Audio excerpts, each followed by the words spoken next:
Hello, fellow tourist. Welcome back to another episode of Dr. Stone. Last week we ended off on quite the cliffhanger. Not really, but we are building up to not necessarily a war, but a battle between Senku and Stanley.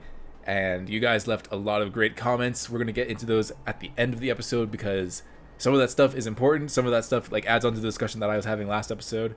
And I've already gotten a comment on Discord for this episode, so there's a lot to go over.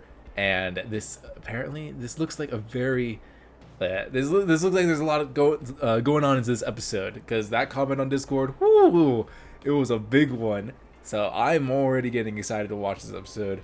Again, if you want to join the Discord, links in the description down below. So if you want to have your comments discussing your thoughts on the episode be introduced in the episode reaction that is talking about it, go ahead, join the Discord, join the discussion, and honestly, let's just get right into it because we only have 4 episodes of the show left after this one, I think. So,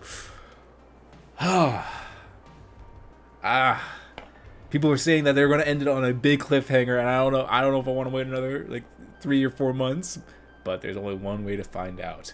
Let's get into this episode, shall we? But it's still dangerous. No problem. Especially if they have their own scouts. I promise Okay. that no harm will befall her. Zeno. Why did they talk about it with Zeno right there in the room? It has to be a bigger plan, maybe?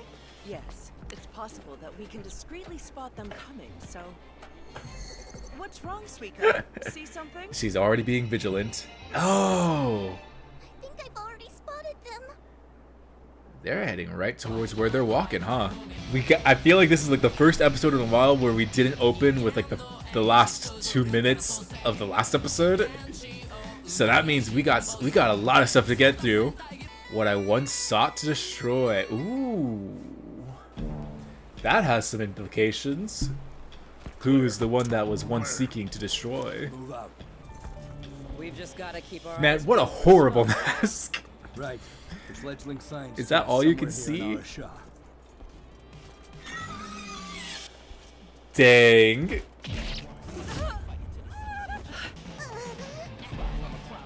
Damn.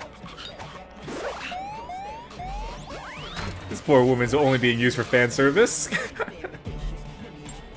Good lord. Sadly, that is your biggest weakness. The crack that will ultimately split your diamond. But you see, we need the crack. Freeze! Dang. Roll away. What's freeze? What are they saying? Now, I fear I don't know for certain, but I vaguely recall it having something to do with turning water to ice. I don't know what they're yelling about, but I do Close know enough. It'll be rude if I let them catch me! Pachinko. That even remotely resembles a weapon is this small paring knife. Use this. Matsukaze and Ginro. Ah, yeah. Send it to Masakaze.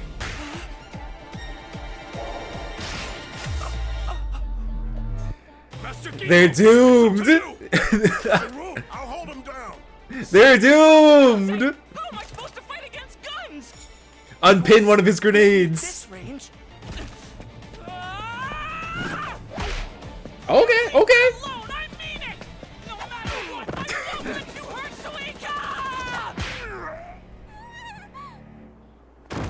Alright, there we go. Use that protective spirit, Ginro.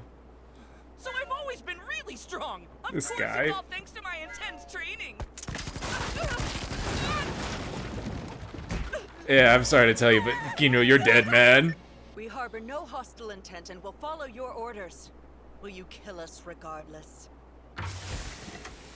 That is so cool. You can relax. Got me a walking melon. No, be careful with the melon. She needs that to see.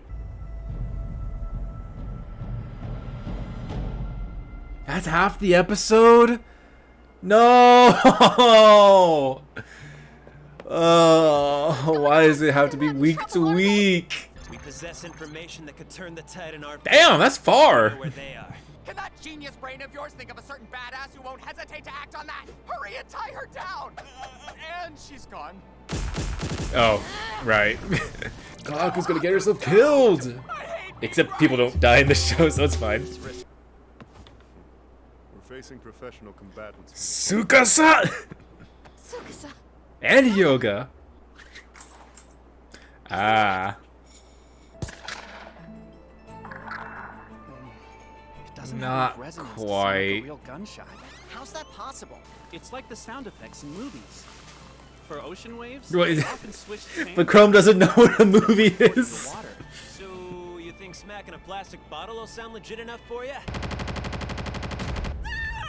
I can't die here. I have so much life left to live. You know, man. We're on your side. In fact, victory is assured the very moment that we manage to take over their communication network. I'm not following you. Think about it objectively. And they have no way to We talk put a back blade to the Dr. ship. Zeno's throat and demand that Stanley and his men surrender if they want him to. They have no way to get back to the United Is there States any or like reason the we should U.S. make corn war such a base. simple and effective strategy? Their mainland hostages become effectively useless. Yep. Then all we have to do is cut off Zeno's fingers one by one. Next, onto his limbs, one arm and leg at a time. Eventually, his pal Stanley will crumble and surrender. Please tell me you're aware that'll never happen. Or have you already forgotten that they have Yeah, so Hyoga's many of our kind of own brutal. If we can save all those lives at the mere cost of 4 others, we would be remiss if we failed to at least So consider. Hyoga's more of the There's absolutely zero What's- chance we'd go along with that. the needs of the many outweigh the needs of the Doesn't few. actually matter if that's our ultimate plan or not. Call it the gut instinct of a national champion martial artist. I finally gotcha. I can sense another national champion martial artist. Damn! Split the shield in half. That tree is so thick. Here we go again. Kawaki's stuck under a tree. Only to be saved by the man that put her under her first tree. Punch right. Look at how thick that tree is. Well, And he is unarmed. impressive.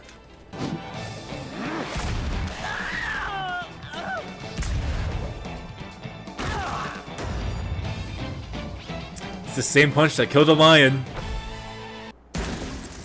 Too bad for you. Against Zeno's science-made firearms, it doesn't matter one tiny bit how strong you may be. We can petrify him. Seriously?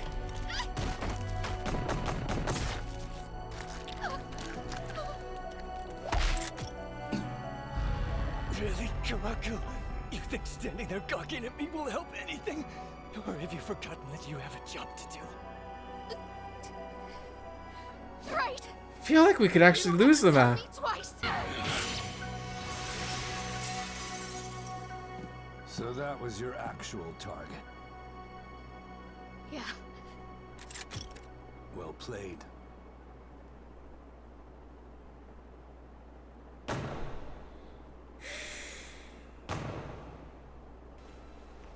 This is a crazy episode. Damn, no outro either. Hyoga, He's he's gone. already gone. As for Kohaku and me, we won't last much longer. Perhaps there's a small chance. Its power can even bring back the dead. Mirai was trapped in a coma. How do you preserve yourself I here? wondered, when the switch happened, when did I begin to entrust my entire future to Senku's science? When What I Mirei was once revived, sought to man. destroy. Senku. What was it I said this episode? It's to show that no one dies in. Well, if I've learned one thing, this episode certainly proved that these people were definitely revived with superpowers. Damn. I thought Tsukasa was for sure a goner. I didn't write anything down. not one thing. I thought Tsukasa was for sure a goner. This like when they first shot him with the one shot, I was like, oh, they could revive him. It's fine. And then they just kept shooting him. I thought like that was it for him, but no, he's holding on for dear life. Hyuga might be gone. I mean, even Tsukasa said he's gone. I'm trying to remember how the whole refrigeration thing saved Tsukasa, because they did have to kill him, but they kind of put his body in hibernation. But it was like a preservation thing, but they don't have the technology or the means of preserving themselves at all. They don't have a petrification device either. They're still working on it. I thought that Kaseki cracked it, but no, he just found out that he needs to make a diamond that has the crack in the middle. No wonder why Hyuga's been getting so much screen time lately. No wonder why. I really did like this show. For all of its seasons, I don't think it's killed off anyone major. They've killed off Grunts, and that was Hyuga killing him off. But as far as major cast members, I don't think anyone in the present has died. So that's like in the reaction, I was like, when Tsukasa got shot, I was like, oh, that's bad, but it's gonna be fixed. And then they just kept shooting them. If Hyuga got to the, this guy, I just remembered in season 2, Kohaku didn't want to kill Himara, I think, the acrobatic girl. Kohaku didn't want to kill her because, like, you know, she's never killed anyone before. But man, it's either she really should have killed their sonar, not the sonar, he's not sonar, he's their communication guy, or, you know, just like grab him and put him in front of the bullets as a shield. I know, like she would, that's not Kohaku. If Hyuga did it, oh man. Like, that guy would not have survived. That sucks. I mean, I doubt that Kohaku's gonna die. Tsukasa, maybe 50-50. I feel like he hasn't really done much in the story. But I think he is a fan favorite, so like I feel like Kohaku's too important to die. Tsukasa is a fan favorite, but I also don't see him having a lot to offer. I mean, he is their military strategist, so that is a lot. But I don't know. And Hyuga's just gone. That sucks for Hyuga, man. I was starting to like him too. Like, he was really like coming around to becoming like a more fleshed out character. There is some headcanon that kind of has to be put onto him to make him more fleshed out. But honestly, I was starting to like him a lot this season, especially compared to like his turn as the twist villain back in the ending of season 2. Ah, man. So what's their plan now? Because they know where they are. They know where Stanley is. But they don't have the Medusa yet. So they did stall Stanley. They need to fix their communication device. I would have been so much more brutal with it. Yeah, you cut it in half, but I would have like grabbed the batteries. I know she didn't have the time. Just like bashing them against the trees. Just break it as many tiny singular bits of pieces as you can, so there's no hope of fixing it. Because that is a very important thing. Because they might have 4 hostages right now, but you know, they had the rest of the entire Kingdom of Science that's in America right now as hostages back in their Corn City. So sucks. You would have thought that, I don't know, Stanley is doing very good at keeping the non-combatants alive. Granted, Masukaze and Ginro are combatants, but they were their only hostages at the time. Now they have 4 of them, so they don't need it anymore. He's doing a very good job at keeping them alive. It would have been a bigger pool for him if he had 7 hostages, especially since they destroyed his communication device. But that is a lot more mouths to feed, and Hyoga, Tsukasa, and Kohaku are a lot more difficult to keep in control than the 4 that they have. Man, I really did think that Yunro was gonna fumble it. Oh my gosh. You know, they need the yappy less. Tsukasa, Kohaku, and Hyoga. They spent all that time talking about the plan, and then by the time they finished, Maya was already on their scent. Like, if you were on the move, yapping about your plan, would have been fine. It sucks. I don't actually. It's kind of cool that I don't know, like, whether or not they're gonna die. I mean, Kohaku's gonna. I think Kohaku's safe. I don't know about Tsukasa. And it's kind of cool because this show I don't think is very like, you know, I said it like before this reaction, not known for killing off the characters. It's not the kind of show that Dr. Stone is, for that brutality or that permanentness. It's more optimistic in terms of, like, we can turn our enemies to our allies. That the episode title, what was it called? That was for Tsukasa. Actually, why am I trying to find? I'm on Crunchyroll. I can just minimize my page. What I once sought to destroy. And it sucks because this is exactly what Tsukasa was talking about.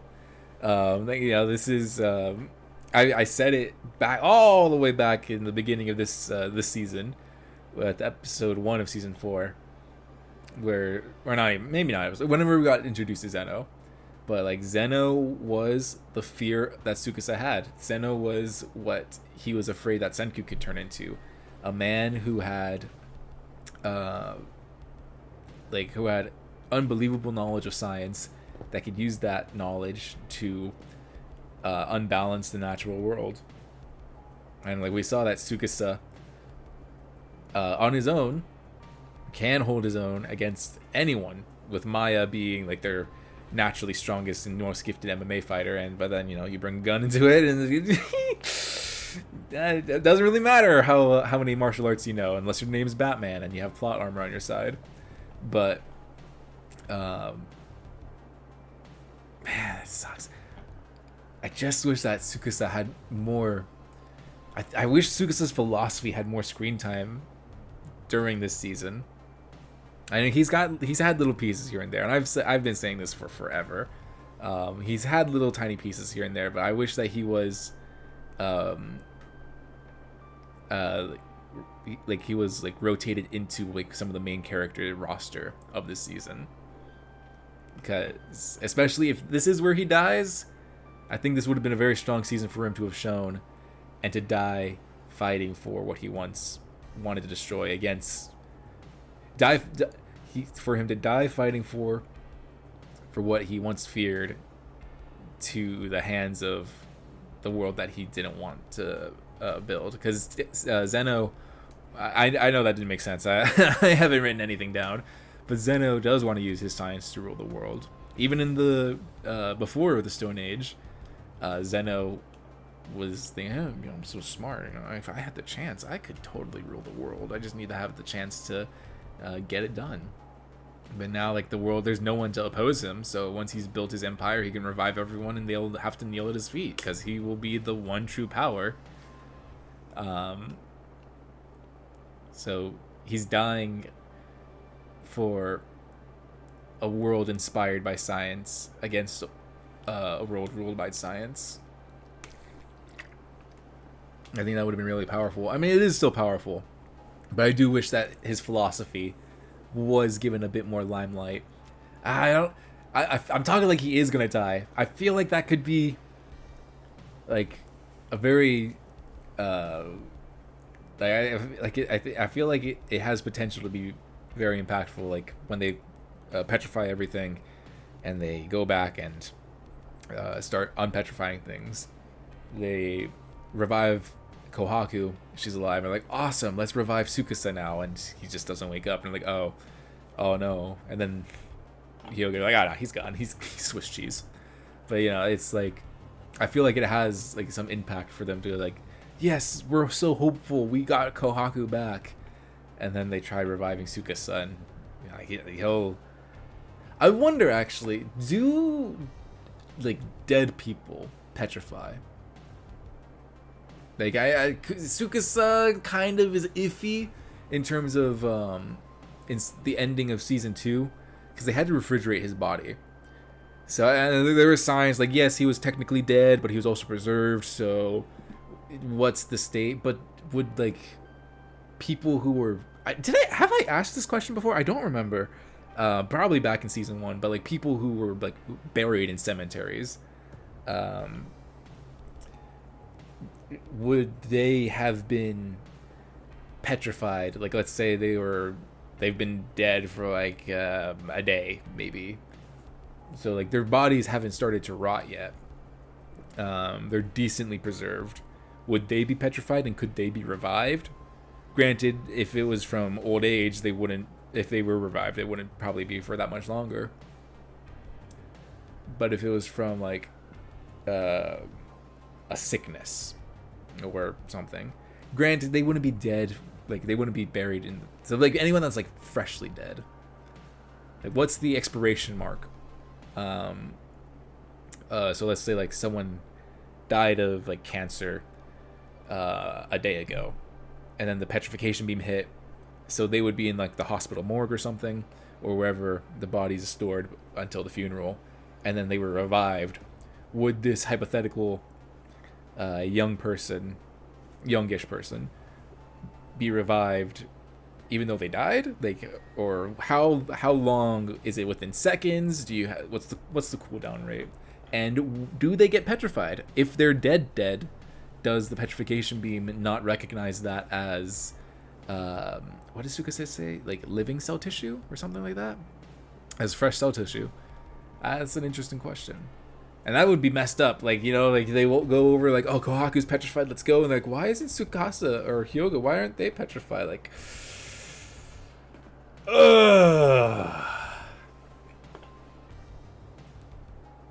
dang. And their plan is completely out the window. I mean, I guess they could start getting someone else to start running, like again, I guess. But he is kind of useful to like for stalling. So I guess they start getting someone else to start running. But that was a big part of their plan. But they do know where they're coming from now. So unless Stanley's crew decides to change direction, but they do need to fix their communication beams, their communication device. So it's best for them to probably stay in the same location for as long as possible, in case like they're building something. Like, guys, we lost like this coin-sized battery somewhere, and we need to find the woods. At least they don't have to go back. They're still in that area. Like, okay, just like make a perimeter of 20 feet and start closing in. Granted, that does leave them really open, but these were the strongest warriors for the Kingdom of Science, and they are all gone, so I don't think they really have anything to worry about.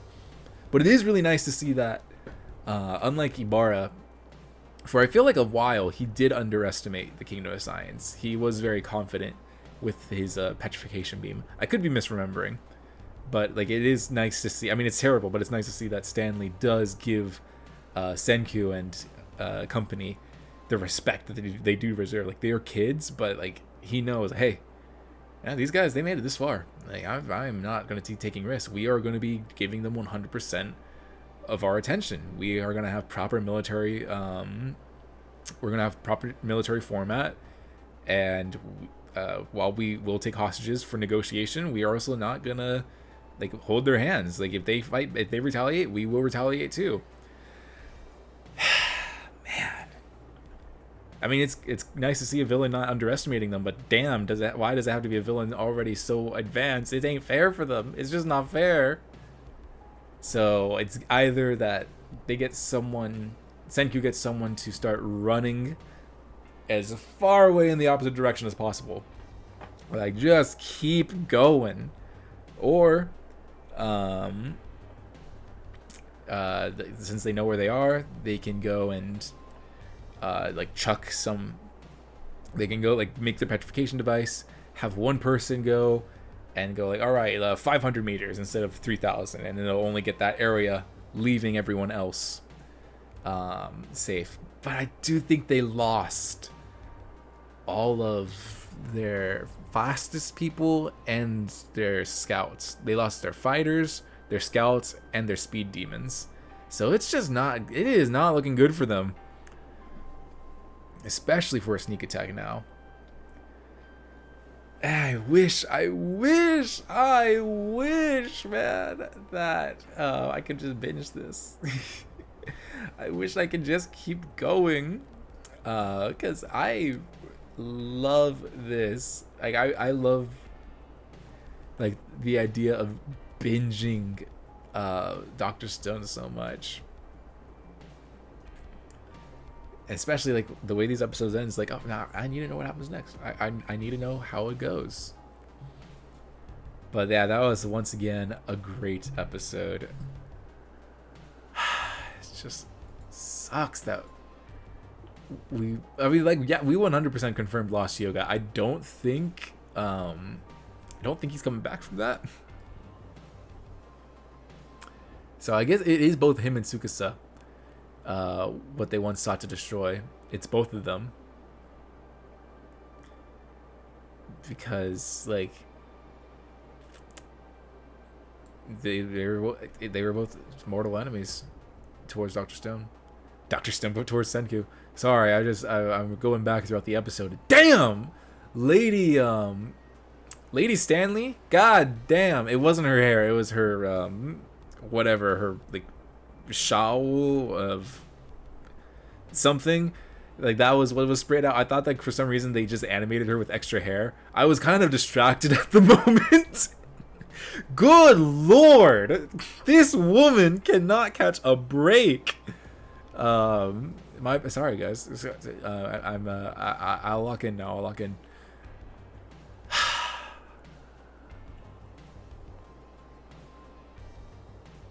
On one hand, it is good that Kohaku was able to destroy their communication, but on the other, I don't know if it was worth it. Because they'll probably fix it. But I don't know. Oh, man. Kosuke has got to start working. He's got to start working on that, their petrification. He's got to start making some progress. He's got to start working on that diamond, because, damn, it is kind of Jover for them.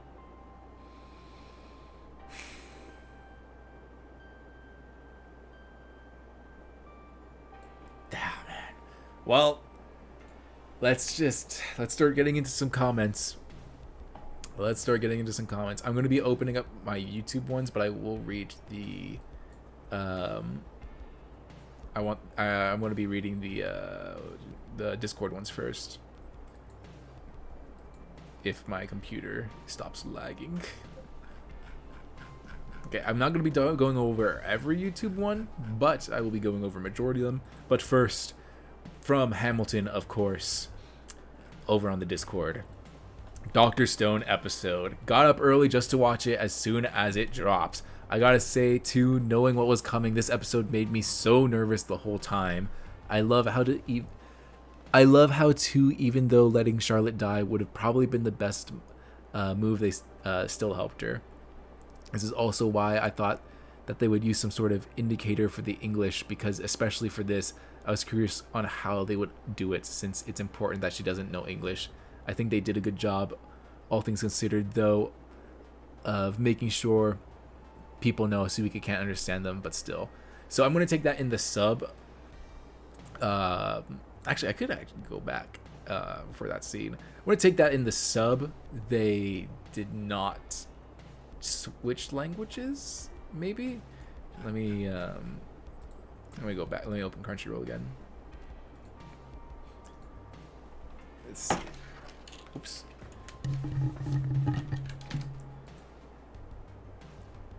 Let us see what this. Oop, wrong one. Too far. Senku's voice is. I feel like Senku's voice is so deep in the sub.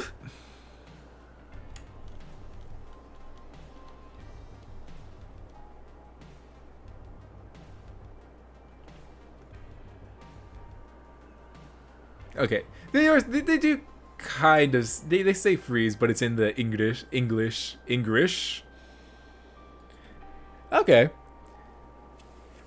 Man, I know it would be difficult, but it would be cool for both subs and dub. I mean, granted, it would be like you're watching a dub and like, why do I have to read subtitles? But it would be cool for like stuff like this, where they got voice actors that were able to either fluently or like just good enough on either side to speak another language, so you would have that language barrier for the characters in canon.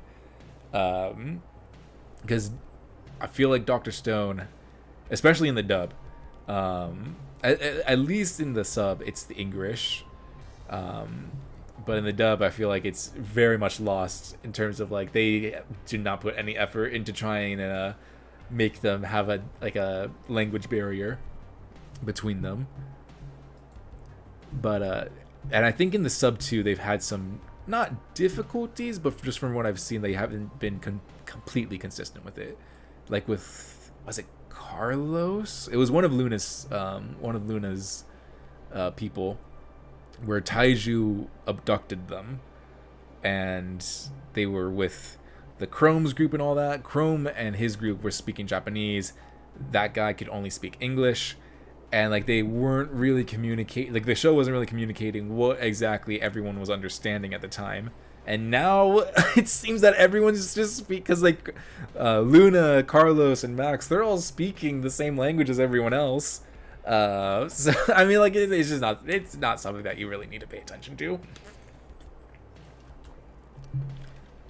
But I do remember like those two were having issues understanding Taiju, and now they know Japanese, or everyone knows English, but apparently not everyone knows English. But yeah, I mean, it is part of the Kingdom of Science. It's why they are who they are. They have a very harsh both no kill rule and don't leave anyone behind rule, and that extends to their enemies as well, which I wonder if this will lead to Lady Stanley growing sympathetic towards them, or maybe she'll like help them in some way, like, hey, you guys saved my life, you get this one thing. It'll totally screw over our group, but you get this one thing, this one inconsequential thing. So I don't know. I don't think it will turn her, but it might give Senku like a chance in a little bit, like a 1 minute, one extra minute, to get his thing done. But it is the Kingdom of Science way. They do not turn down anyone, and a majority of their own enemies have become their strongest allies. And it's just like their compassion, and like even though it would have been best for all parties involved, because then Kohaku wouldn't have gone after. Kohaku would not have gone after Stanley, and we would have had our fighters still, and Suika and Francois would still be able to continue their journey. And like the plan could still be ongoing. It is the Kingdom of Science way. They do not leave anyone behind, even their enemies. And it was cool. It was a cool way to show like the ant thing working in their favor. That jungle is dangerous. Oh man, that's terrifying. That spider. Yikesies. No thank you. No thank you at all. Ooh. Alright, continuing off of Hamilton. Seeing Francois actually scared was insane too. Like normally they are so collected, so them being legitimately scared was cool to see. They did it so well too. Which is right, yeah. Not Kohaku, sorry. I've read a little bit ahead. Francois is usually like this very calm and collected person. They don't they don't express a lot of emotions like very clearly. It's mostly just I am Butler. Like I can do this, I can do that. Maybe like a little like a grin here and there. You're like, yeah, I can do that. But it's not like nothing super big or nothing super serious. But yeah, I love seeing Francois actually be scared for Suika, because while Suika's running, like she does not understand what freeze means, and Francois, like they tried. they put themselves, like, it would have been easy to have, like, all right, the mission has to come first. We saved the person right there. We saved Lady Stanley. Suika has been caught. My cover is not compromised yet, but you know, they stepped up to save Suika because they knew that Suika, while she's not a like, she knows that she's not a threat, the enemy doesn't. Sucks, man. This episode is so good. Oh my god, the callback to Kohaku meeting Tsukasa, but this time Tsukasa is holding up the tree. I said that too. Literally, this is what I have been waiting for. Like, it gets even more better soon, but oh baby, this episode is chef's kiss. The Tsukasa shot, oh my effing god, that shit was done so well. I cannot imagine watching that and then just hearing the sudden shot. Holy moly. Also, you said you wanted more Tsukasa, Josh, so here you go. Oh man, what's the phrase? Be careful what you wish for. This is not what I meant when I said I wanted more Tsukasa. I wanted more Tsukasa throughout the entire season, not his death episode. Maybe potentially his death episode. I really wasn't that worried. Like, with the first shot, I was like, that sucks, but we can petrify him. And then, like, all the rest of the shots, like, oh, he might not come back from this. And I'm like, Hyoka's just dead. Like, damn, man. I did not want this. This is not what I wanted. This is not what I wanted. But yeah, the callback. I'm saying, like, these people do have superhuman strength. Because Maya pushed that giant ass tree out of derooted it and pushed it onto Kohaku, which man, I'm so glad I called that in the reaction, in terms of, like, hey, this is exactly how we were introduced to Kohaku. I think we were introduced to, I can't remember if we were introduced to her fighting Tsukasa first and then getting pinned under, or Senku seeing her. I think it was her fighting Tsukasa then getting pinned under, or Senku seeing her pinned under and then she explains what happened. But I think it was the former. But yeah, and then Tsukasa was the one that protected her from the fate that he first gave her. It was a perfect callback. That was a perfect callback. Still, these people do have superhuman strength, because what the heck? And then he just punched the tree right in half. Like, I know I have the gun, but I don't know if I'm going to be messing with the guy that can split that thick. That tree is thicker than Lady Stanley, all right? I don't know if I'm going to mess with the guy that can punch that tree in half, all right? Even if I have the gun. You know what? Maybe you can have this round. You can have this round. Out of respect, I won't shoot. Out of respect for the grind, I won't shoot. That ending, hello. Just Gen staring out as he realizes that he didn't make it. Bro, I'm gonna cry. Plus, Tsukasa staring at the star scene too was done so well. Oh my god. I feel like everyone has been waiting for that shit since it was in the manga. Genuinely though, this is why Dr. Stone is my favorite anime, and this is my favorite arc.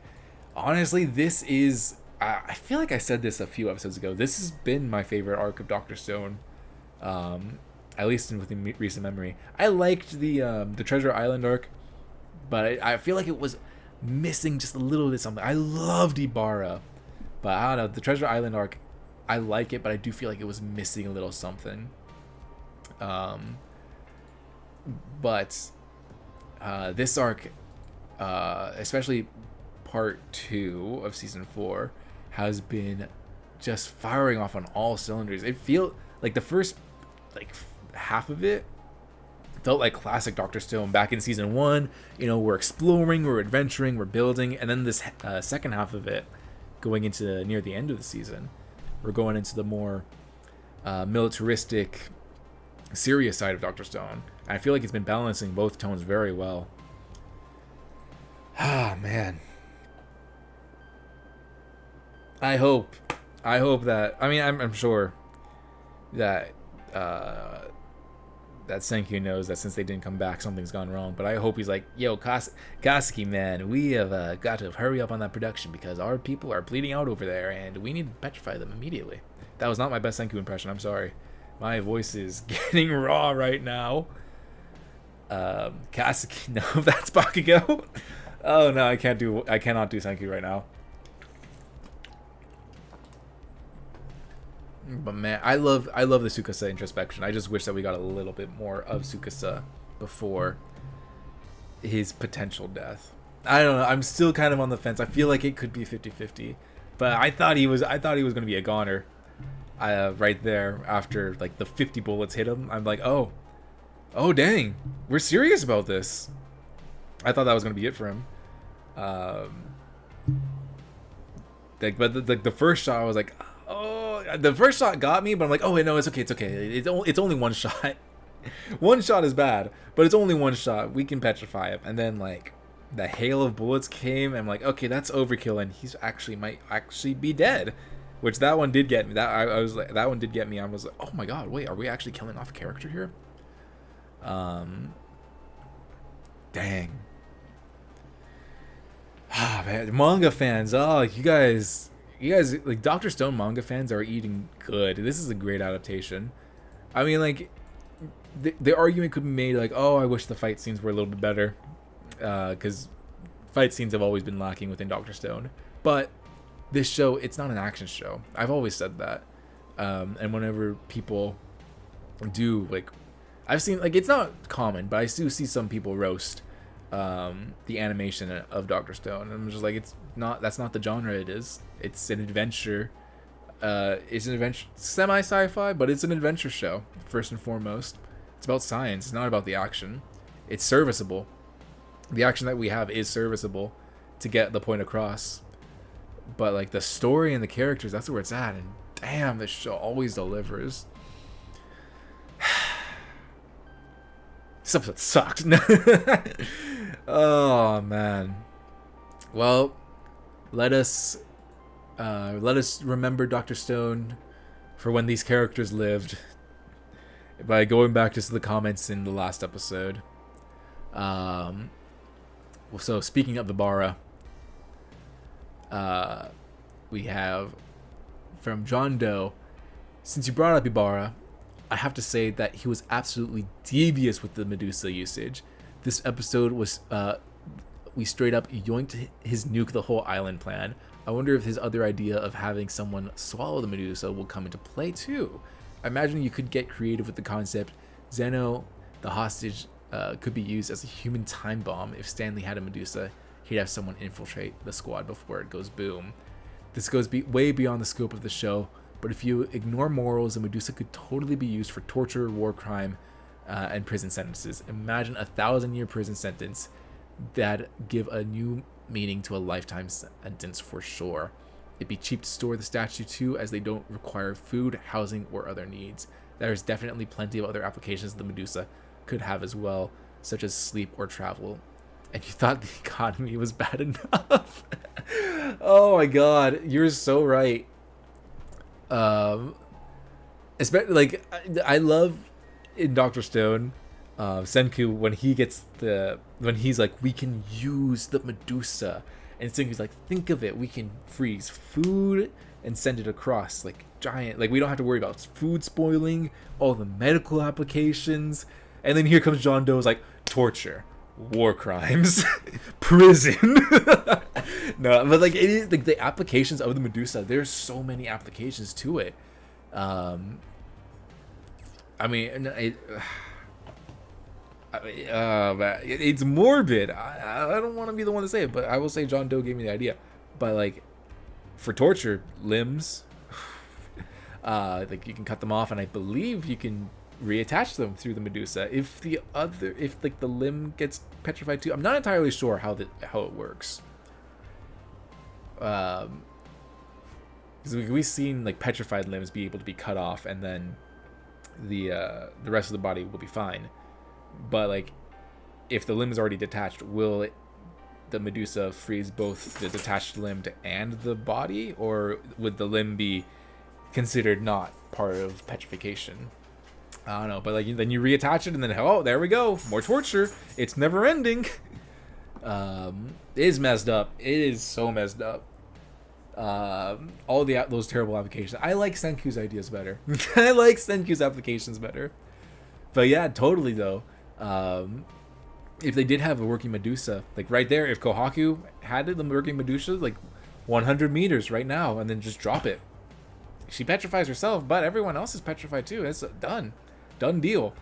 And then of course if Stanley had it, I don't think he would care. He would have at least either one volunteer, or he himself will volunteer to just run into their fortress with the 100-meter range, petrify everything. His men will come get him. Like, like the nuke the island idea with the Medusa is insane because how little casualties it technically has. Like, yeah, everyone's stoned, but they can come back. So it's an incredible nuke. And like both sides could really use it. And it's crazy that Senku actually is like, you know what, like let's steal that idea. Let's just use that idea. Like or I guess Chrome came up with the idea. But still Senku's like, yeah, no, so I'm fine with that. They're not dead. We have a strict no killing rule. Petrification for an unknown amount of time. We work with that. We can work with that. But yeah, the other applications was interesting too. Like, I don't know how it would work with sleep, because technically, I guess if you had a system where this is interesting. If you had a system where you could petrify yourself when during the hours that you're supposed to sleep for like 8 hours, right? 8, 10, however many hours you sleep, and then because your mind is still functioning, but your mind can go to sleep, and everyone wakes up, or everyone gets out of the petrification seemingly well rested, and then like your body is also completely healed. So any pains that you get, any like sores, growing pains, yada yada yada, that seems to all be healed too. I mean, Kaseki had arthritis, and he came out of and he felt like he was young again. So anything that's been building up throughout the day, any sores, any like blisters or something, you petrify yourself when you go to sleep. That's 8 hours that you're getting back in terms of like your body not aging. So multiply that by however many hours people sleep throughout their entire lifetime, and then that's their entire lifetime that they get back. Like, I don't know how I don't know how much I don't know like the ratio, but let's say the average human lives around like 80 to 90 years. More or less almost half of that, maybe like 35% is sleeping.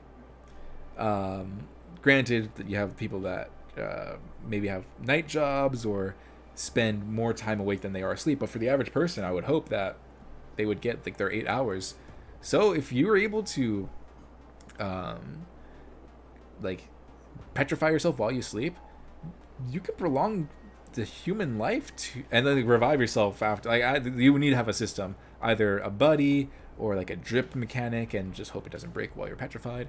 You can extend your life to like easily maybe 140 years, maybe 160, just because like you have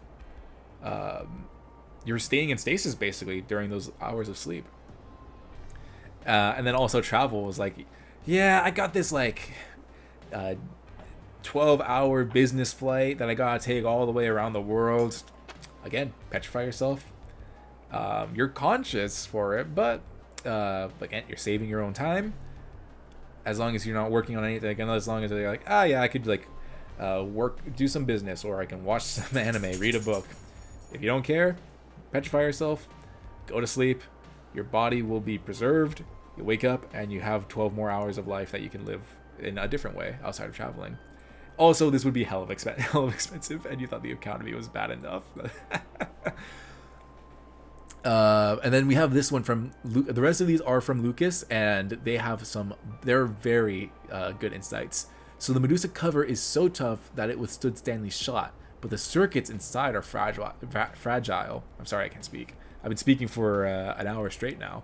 The Medusa Kohaku saw was already open. The problem was removing the circuits without breaking them. So this does explain, because I think last episode I was wondering, like, how are the Medusas so tough yet so fragile? And a lot of the Medusas that we saw, like, we could see the diamonds exposed. But again, those ones are old. So through time and decay, like, certain parts of them probably fell off. But the cover of the Medusa is extremely powerful. It's just when you get into starting to dissect it, that's where you run into the problem of why they're breaking so many of them so quickly. I'm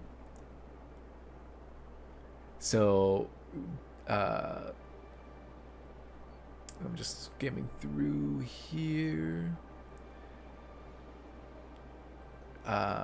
Which is Ryushi wants the Perseus back because it would not be possible to cross the Atlantic with the stealth ship because it is too small and would not have space to store enough wood or oil.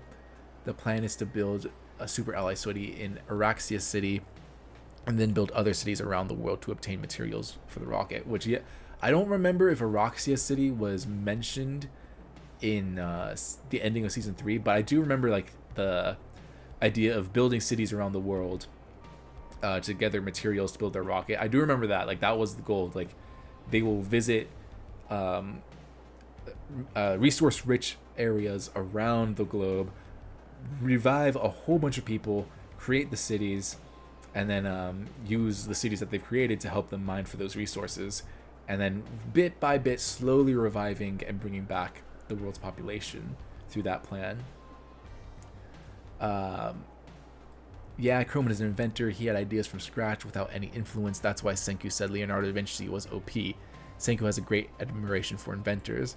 The fact that Chrome reinvented multiplication in the Stone Age is incredible in itself. He also served as a human guinea pig to help Rudy and her pneumonia, which there it is, because I remember last episode I was gassing up Chrome, thanks to the comments. I was gassing up Chrome and his intelligence, and I said he did make up some form of math. I just forgot how far he got into it, because I remember the gag was Chrome was like, "Oh yeah, you think you're smart? Check this thing, check this stuff out. It's called math. I created it." And then Senku just destroyed him with calculus. But I forgot how far he got. Multiplication, he did not stop at addition or subtraction. He got to multiplication. That's like one person. Keep in mind, this guy is a cave diver too. And he was a guinea pig for pneumonia. Like, he was putting all these substances within his body to try and help preserve Ruri, or to help save her. But he ended up preserving her. Him and Kohaku's efforts preserved her long enough for Senku to actually heal her. But like, this guy had so many chances to accidentally just die by eating the wrong mushroom. But he was an inventor. He's a scientist. He put himself out there. He learned so much. Sadly, he was ostracized from his city because of it. People didn't really respect him because, like, oh, you're not a warrior, you're not a fisher, you just like do random stuff and you make fire different colors. What a loser, you know, you don't contribute anything. But like, this guy was out here doing all this from scratch, and it's crazy. Like, he had nothing to go on, not even cave paintings to go, wait, there's people before us, let's see what like. He had no notes. All of it was him. That's crazy. Oh man, I love Chrome so much. Let's see, skimming through some more. He left a lot of good comments, and I did respond to most of them. Okay, so this is an important one, which I don't remember when it was said. I might have missed it because my dog was barking at some point last episode in the reaction. But what Zeno said in Morse code was shown in this episode. He said, "We are going to Araxia." Zeno knew because this is a city very world famous for its rare earths. What Zeno said using the magnetized claws was that Senku has a stealth ship. In other words, the initial plan of pursuing with the Perseus would be impossible, so Stanley decided to go to Araxia directly. So yeah, that explains what Zeno was doing with his like all of his Morse code and all his sneakiness, which I don't remember them that Zeno said that. Maybe it was just like really heavily implied, since Stanley did end up going to Araxia. But I feel like I probably did miss that. But oh my gosh, this just brings up, like, why do you have Zeno in the room? Because I don't think he's sympathetic at all. I don't think he cares. Like, he does kind of care, but he's just like, I'm done with you guys. I don't need to be your hostage no more. Like, stop having Zeno in the room, because he is a very huge, he's a very big problem. He's just making more problems for you, man.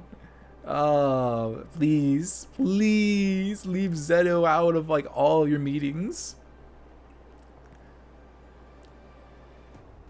It's worth remembering that Stanley held off Maz's attack with one hand pistol. He's definitely physically strong, at least more than Maz and Hyoga. There's also Maya, that muscular woman. Even though the Americans are dependent on firearms, they are not exactly like Senku in strength. No, yeah. I did hype up their usage of guns, but Stanley himself proved that he could take out most of the Kingdom of Science by himself with just one handgun in a surprise attack. And then Maya is an extremely competent fighter too, and they're all military. They all have military backgrounds, so that means they do know how to fight at some degree. It's just their firearms. It's just unfair, man. Like, especially for, it's just unfair. Especially since they don't kill. Like if Hyoga, I mean, I don't think they killed anyone. I mean, like, respect that they stood up to Senku's ideals, but they didn't phase Stanley's army at all in terms of their numbers, just their communications, that's really big, but they can fix it. Man. And then this was the big one. I was waiting to get to this one. So last episode, I was saying that they would probably not revive Zeno because he's too much of a liability. Like, if they did freeze the entire island, they probably wouldn't revive Zeno. He's too much of a liability. He could betray them and backstab them at any point, and it'd just be smarter for Senku to find another NASA scientist, or just do it himself.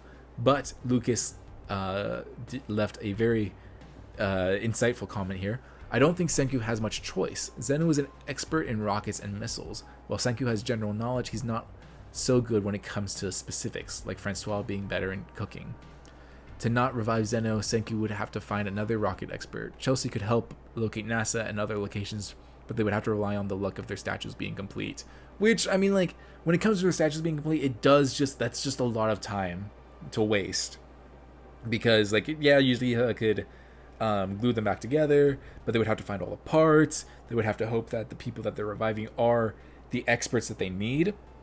Because, like, maybe one's not a rocket scientist, they're just like an astronaut, which astronauts are smart too, but like maybe like not as smart as Zeno is. So in terms of complete practicality for time, Zeno is the most logical bet. For strategy, no, not really, but Senku does not care about that. He cares about someone's skill. Like with Ryusui, I always forget her name, but the reporter lady, she was saying, like, yeah, Ryusui, he's one of the best, I was gonna say pilots, he's one of the best sailors within, like, our area, but this and that, he's arrogant, he's rich brat, blah, blah, blah, right? And like, we should choose someone else. And everyone's like, oh yeah, I think we should choose someone else. Instead he's like, no, I want the best. And he's already like, he did not take a vote. He's like, I want this guy. So it's never been something that is on Senku's. It's never been like something that Senku thinks about in terms of like, ooh, does their morality line up with mine? It's like, you're the best. Say less, you know. And they could hold Zeno. They could hold Zeno semi-hostage. They can keep him in line by saying like, hey, we have the statue of Stanley, right? If you don't do what we say, we're not gonna break him, but we won't revive him, or we'll revive him as soon as this is done. So like, they have ways of potentially keeping Zeno in line. It's just very dangerous, especially considering how smart he is. But yeah, the safer bet would be to find another scientist, but Senku is someone that is constantly on the move, and he doesn't have time, because when Y-Man will strike again, they don't know. So that was an excellent insight. So that makes sense as to why, if Senku is put in a position, it's why he would revive Zeno. It's because Zeno is the expert. And while there are a few more comments that I didn't read from Lucas, those are the big ones that I wanted to touch on. So yeah, thank you guys so much for watching. I don't know how Senku is going to react to Zeno, especially when it comes to reviving him later, if he does need to, because I mean, Hyoga's definitely dead. Kohaku is gravely injured, but I think she's going to make it, and Tsukasa's 50-50. If Tsukasa's also dead, I don't think Senku's going to be very happy with Hyoga. Or not Hyoga, with Zeno. So it's going to be very curious to see like if that impacts his decision to potentially revive Zeno or any of the American, like Stanley's military crew. Like, this would be the first serious losses of the Kingdom of Science. So it's going to be really interesting to see how Senku is going to react to that as their leader. Will he be able to push his emotions to the side in order to complete the bigger picture and then grieve later, or will it affect him immediately? And he goes like, Zeno, you're not worth it. I don't know. It's going to be interesting. I think he definitely would have just gone like, nah, we're reviving Zeno before, but now that they do have casualties because of Zeno and Stanley, I think there's going to be something within Senku that's going to push back. He's definitely not going to be as eager, I feel, and he might do it more reluctantly. But yeah, guys, thank you all so much for watching. Like, subscribe, comment down below, join the Discord, and I'll be back next week for more Dr. Stone. We are nearing the end of this season, and I think the next 4 episodes are going to be this battle. How many more could we potentially lose? I really hope that Tsukasa isn't dead. Rest in peace, Hyoga. And we're benching Kohaku again. She was benched during the Treasure Island arc too, but it's already not looking good for the Kingdom of Science. It never does, but this is as grim as it can get. And death is not off the table anymore. So if you want to see what happens next week, stay tuned. I'll see you in the next one. Bye-bye.